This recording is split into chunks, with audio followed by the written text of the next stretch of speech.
Oke, kita langsung menuju ke Mbak Titi. Mbak Titi, tadi pertanyaan kami yang menggantung Mbak Titi. Kok tadi kan Mbak Titi menyampaikan bahwa ada perubahan peraturan ya di zaman Bang Faisal dengan di tahun 2024 ini khususnya untuk jumlah suara. Kalau dulu itu 3,5 sampai 6, sekarang 6,5 sampai 10% jumlah suara yang harus dipenuhi. Kalau melihat peraturan itu, seberapa besar potensi tokoh-tokoh yang akan nanti maju di Pilgub DKI Jakarta ini melalui jalur independen, Mbak Titi? Ya, potensi tetap ada Mbak Vita, tapi potensinya makin ke sini makin kecil. Karena sebagai ilustrasi, di Pilkada tahun 2020, dari 270 daerah yang pilkada, itu calon perseorangan hanya ada 61 pasangan calon, dengan tingkat kemenangan 8%. Bahkan di tahun 2017, itu ada 2018, itu ada 170 daerah yang pilkada, calon perseorangannya ada 69 dengan tingkat kemenangan hanya 2,2%. Di tingkat provinsi, calon perseorangan yang pernah menang itu hanya ada di Aceh. Itu pun karena calon perseorangannya merupakan calon yang didukung oleh mantan kombatan GAM begitu ya. Nah, karakter Jakarta sebenarnya punya potensi karena kenapa? Tingkat indeks demokrasi di Jakarta itu salah satu yang paling tinggi di Indonesia. Dan kalau kita lihat tipologi pemilu ke pilkada, dia selalu ada kejutan begitu ya, bahwa koalisi gemuk, koalisi besar itu tidak pernah menang di pilkada DKI berhadapan dengan calon-calon yang menjadi calon alternatif. Hanya saja begini, calon perseorangan di DKI itu sudah dihambat oleh tadi persyaratan yang berat dan verifikasi faktual yang model sensus atau one on one, door to door ya, setiap pendukung itu diverifikasi faktual. Jadi biaya administrasi untuk dukungan saja sudah besar, lalu dia akan berhadapan dengan koalisi partai-partai yang juga mungkin akan bertarung habis-habisan karena pilkada DKI itu adalah titik tarung atau salah satu benchmark atau titik kunci di dalam praktik demokrasi elektoral kita.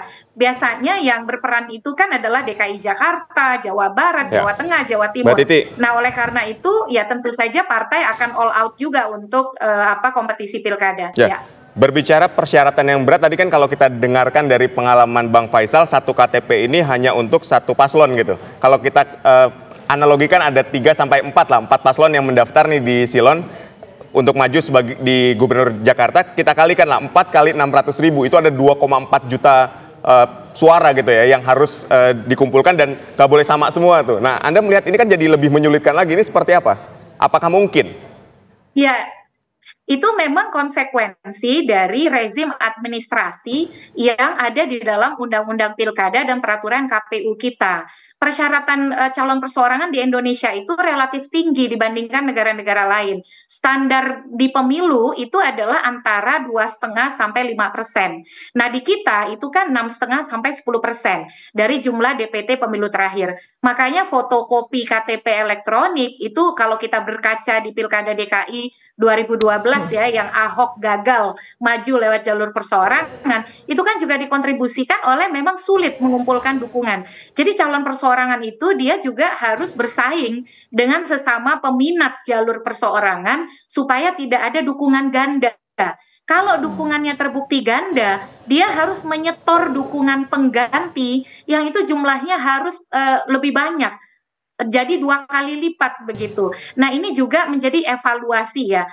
Dulu itu 6,5 sampai 10% sebelum ada uji materi ke Mahkamah Konstitusi itu dari jumlah penduduk loh, dan bisa lebih besar. Baru karena ada putusan MK persentasenya dihitung dari jumlah DPT pemilu terakhir.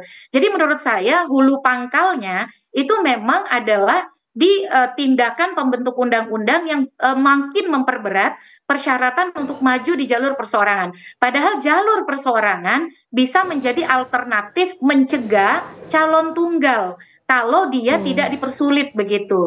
Apalagi di 2024 nih Mas Adit ya, sangat tidak ideal. Sosialisasinya minim, kita belum sepenuhnya pulih dari kelelahan pemilu legislatif dan presiden, tiba-tiba kita dikagetkan, oh hari ini limit menyerahkan syarat dukungan bagi bakal pasangan calon perseorangan.